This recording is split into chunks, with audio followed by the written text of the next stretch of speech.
What are they called? What are they called?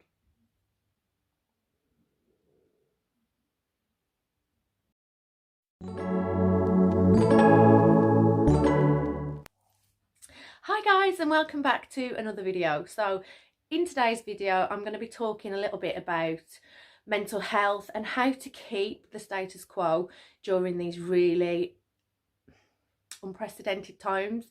It's so unstructured, we've got no routine. Like, we're a special needs family.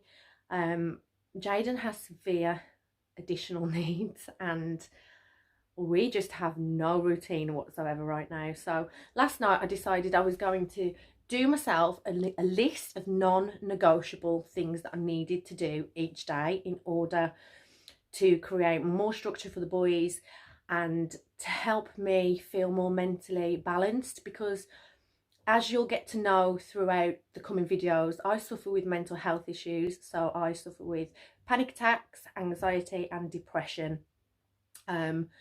Fortunately, for the last couple of months, I haven't had a bout of depression, and I do put that down to my healthier lifestyle now because I've lost quite a lot of weight, but that will be in a coming video towards the end of this week, so stay tuned. But yeah, I decided to sit down at like 1 o'clock this morning and just write down some non-negotiable things that I needed to do per day in order for me to feel a little bit less out of control and regain some mental balance and perspective on what is the most confusing time of all of our lives right now in the UK.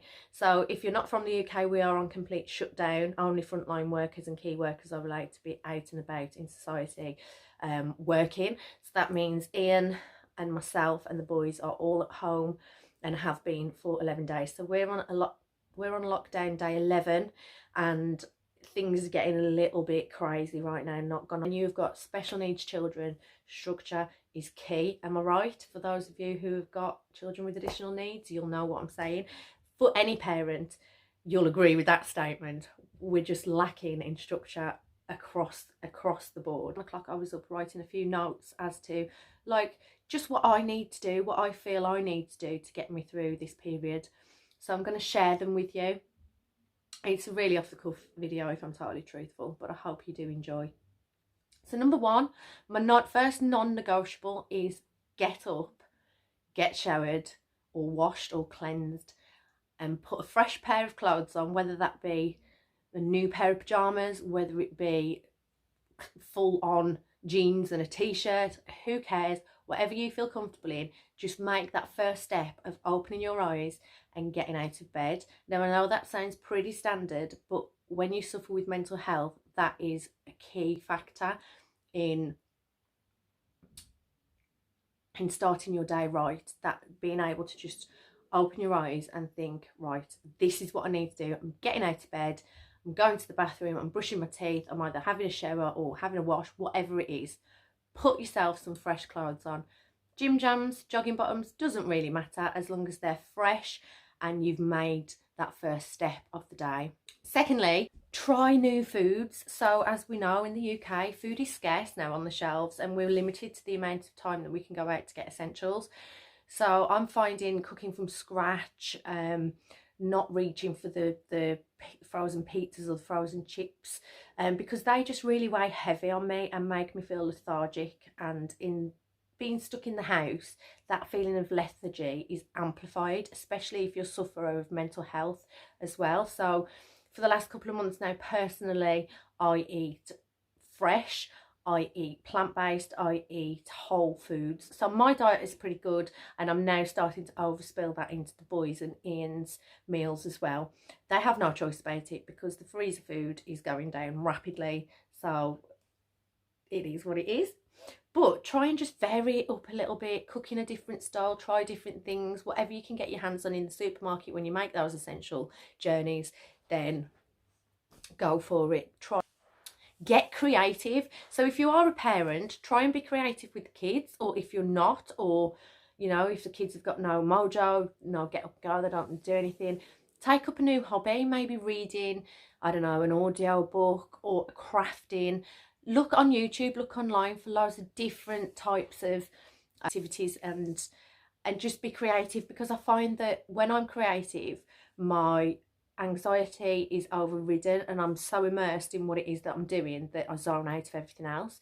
So it could be that you've had a hobby for years and you just haven't had time to reconnect with it because obviously you're at work and life's busy. But on this shutdown period, try and reconnect with it. Try and find your rhythm again, because I really do feel like being creative really helps the mental juices flow and just zones you out. And it was away those measly hours when, you know, we would ordinarily be just sat there twiddling our thumbs or watching television, or just take this time to find something that really interests you and that you can immerse yourself in. Stay connected. So when I say stay connected, I mean connect with your family, connect with the people that you're not able to see. Like, obviously none of us can see our families in the flesh for the foreseeable future, and we can't cuddle them, we can't kiss them, we can't just go and nip round for a cup of tea with them.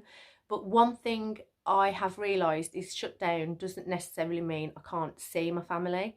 Like, for the first 7 days of isolation, I didn't call anyone, I didn't see anyone, and it's only just now I've kind of realised, actually, we're in this time of life where we have WhatsApp, we have FaceTime, we have Skype, we have all these amazing apps that allow us to connect with our loved ones, whether we are on the other side of the world or whether we're around the corner, or like we are at the moment, we're just locked in our own houses getting on with it.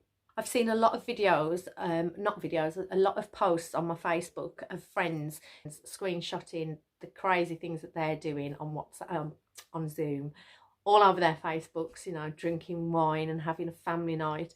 And actually these times are really bringing people together, because I'm finding that my friends are actually on these Zoom calls with their family and they're having a glass of wine and they're eating a meal and they're having like a Saturday night in, when in reality we wouldn't have that time together anyway. So it's really connecting people and bringing people closer together. So stay connected, talk to your loved ones, pick up the phone, FaceTime them, whatever it is, just reach out and let people know that you're okay, and yeah, just connect and try and get a little bit of normality into your routine. This one is a bizarre one. Do your makeup and do your hair. Now, anyone that knows me in the general everyday outside life knows I don't do my makeup in the morning. I'm a special needs mom, I run my own work from home business. I generally don't do my makeup. The day that we were in lockdown, which was the Thursday before it was official, was the day I started doing my makeup. Don't know why. I'm putting it down to the fact that it's given me that bit of control over the day and the amount of effort that I'm putting into myself and into the day, and it's helping me kind of be more productive. So yeah, I'm finding doing my makeup in the morning and brushing my hair and straightening my hair and even washing my hair is really helping me regain some balance in this whole crazy situation. Get some fresh air. So again, in the UK, we've been advised that we can have, I think, 40 minutes to an hour of exercise per day outside of the home. So advice was a run, jog, or cycle, or walk. Using your legs, getting outside in the fresh air, basically, taking the dog walk, whatever you want to do, but really utilize that time. So I've got friends who have a dog, we have a dog, but they take their dog a walk generally in real life twice a day. So she would go out in the morning and do the morning walk for her hour exercise, and he would do the walk of the day later on. So they're both utilizing their time, they've both had their hour, they've had solitary time as well, and dog's had its walk.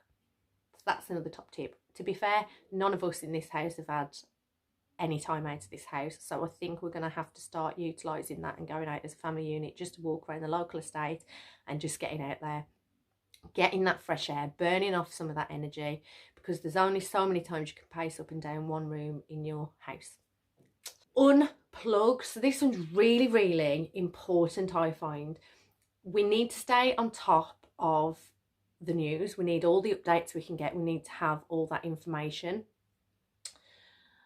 However, I do find it very depressing watching the news being a whole hour of COVID-19 and about morgues and about super hospitals and about death tolls.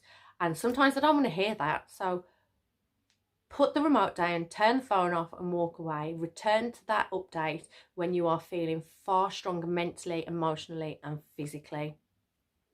Also, another top tip that I try to do every single day is turn my phone off for a maximum of an hour and walk away from everything and just do what needs doing with my family and in my house. So whatever that is, or even if that's just a bath, half an hour away from the kids, just chill time. This is like pressure cooker time, isn't it? So step away from social media. It does you the world of good, even if it's just for 30 minutes.